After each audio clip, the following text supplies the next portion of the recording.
Why hello there, Brent here with Bring Your Own Tools. On today's episode, if you want to see how we completely transform this ordinary looking wall with just some trim and some paint, keep on watching.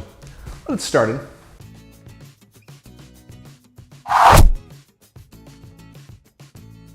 For this project, this is what we're working with, a recessed area right next to the front door, and yeah, it's a huge opportunity with making it a unique space versus just another wall. Now the first step of this project is one of the funnest because you get to design and lay out the space exactly the way you want.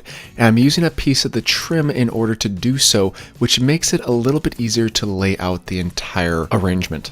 I then take my speed square and my contractor framing square and start aligning the first segment that's going to be basically breaking up this large wall into two sections.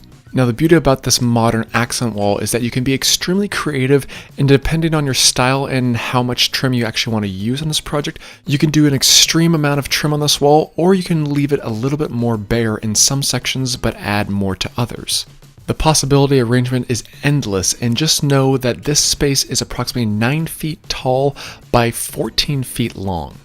Now for my wall, I'm going to be installing a picture frame wall system which basically encapsulates this entire trim layout. And at this point, if you're trying to figure out exactly how much material you need to use on a project like this, just note that I took the square footage of this space and accounted for a 20% waste factor because I know there's going to be plenty of unique angles on this space. I grab my trusty stud finder and account for exactly where each stud is located because with this large trim, I want to make sure we're nailing as many studs as possible. And as for nailing, I have my small Porter cable air compactor with brad nailer, and the nails I'm using are 2 inches long. That will account for the thickness of the trim, the drywall, and then sinking it into the studs. I get my chop saw set up and ready to go, and if you can, try and get it off the ground because you're going to be going back and forth with plenty of cuts on this project, and you want to make the cutting process easier on yourself because the more time you save here on every single cut means the sooner you get to enjoy this beautiful accent wall, or at least save a little wear and tear on your knees, right? Now I'm squaring off the corners of this frame because I'm going to be putting over all of the holes and lines, and the nice thing about taking the time to figure out exactly where your studs are from the very beginning makes quick work of accounting for where you need to place your nails right away. On my project and on most projects, you're probably going to have a span that is too long for one piece to account for, so you have to splice 2 pieces together. And the best way to do this is to take your chop saw and actually cut a 45-degree angle and fit it into itself. That will give you a very strong hold, as well as it makes it easier for a seamless look later on once we putty that seam. In very tight-knit corners, because the drywall is a bit rounded, remember you can always remove a bit of the MDF trim off of the corner, and that way your trim will fit nice and snugly against the wall itself. One tool that's not necessary on this project, but it's nice to have, is this simple and cheap angle finder, and it just assures me that I have the right angle set for my chop saw. And in all honesty, I should have used this one instead of my speed square earlier because the angle itself is actually closer to 46 degrees on this middle section, but easy adjustment on my table saw. I just wanted to make sure I had that accounted for beforehand. As for the trim that we're using for this project, I decided to use 1x2 MDF trim that's 10 feet long. Now that is the nominal dimension, and the actual realistic dimension is closer to 1.5 inches wide by 1/2 inch thick, which I thought might be on the small scale, but after it's all said and done, it looked gorgeous and I'm super happy with the size. But let me know in the comments what you think personally. I also decided to go with MDF trim versus actual real wood, mainly because real wood has a tendency to bow and bend and warp. MDF almost guarantees me that I have a very straight piece of trim that I won't have to worry about trying to maneuver in place because it's perfectly straight already. At a certain point, I did smarten up and realize it's a lot easier just to make a mark on the piece of wood instead of trying to push my tape measure all the way up against where I need it, and therefore making that exact measurement that way was a lot easier to do than trying to use my tape measure in the long run. Just keep that in mind on your project. At a certain point, you will have to come to the realization that you can't hit a stud every single time. And with that, I actually use a bit of CA glue with an accelerator.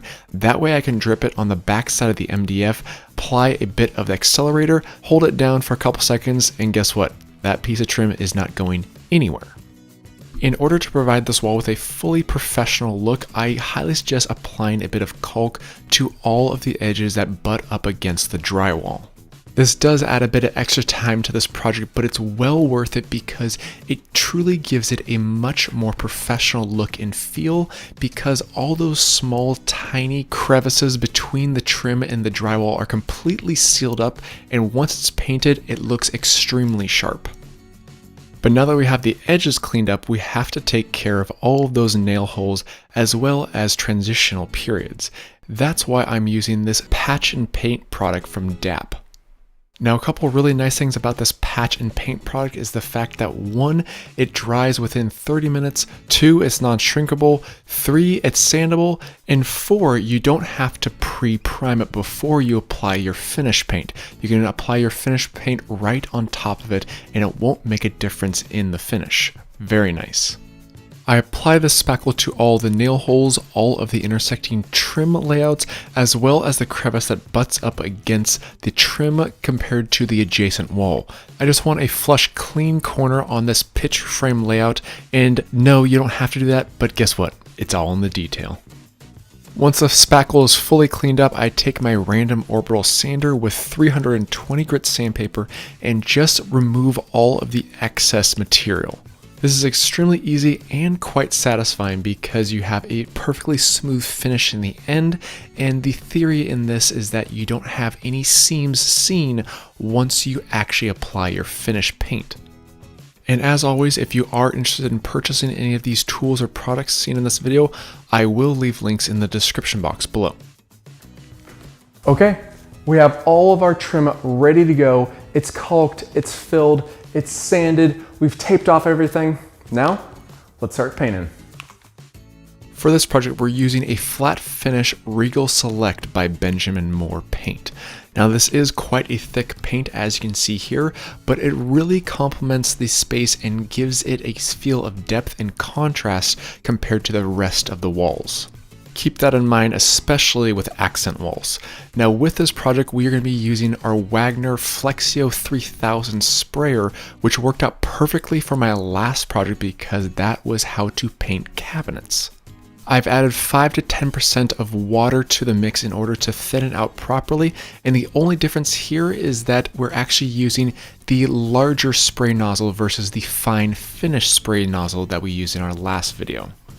This larger spray nozzle really provides a nice thick coat of paint, but it's not too thick. It goes on extremely smooth and very well without any drips, and I didn't have to use a single paintbrush for this entire wall, which is really, really nice.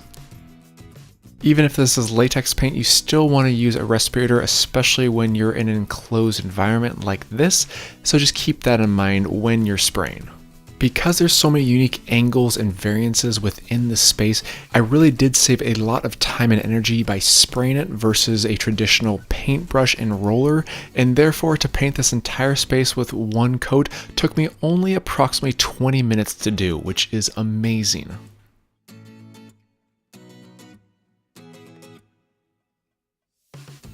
I let the first coat dry and then came back and applied a second, more lighter coat than the first. Now, the second coat really doesn't have to be very thick. I just want to make sure I'm building up those barriers of paint, and therefore the paint itself will be more durable during the longevity of its lifespan. One of the key factors at this point is that once you're done with the second coat and you're not proceeding to a third or fourth, you should proceed to removing all of your tape and miscellaneous protection around the space. I like to remove it when it's a little bit damp before it's fully dried because I feel it's a little bit easier to break off those edges cleanly and consistently all the way down your wall. You certainly can wait for the entire wall to be fully dried before removing all of your protection, but personally, this is how I'm doing it on this project. But one of the best parts about this project is that it's quick, easy cleanup, and all we have to do is reinstall our outlet cover plates and we are done.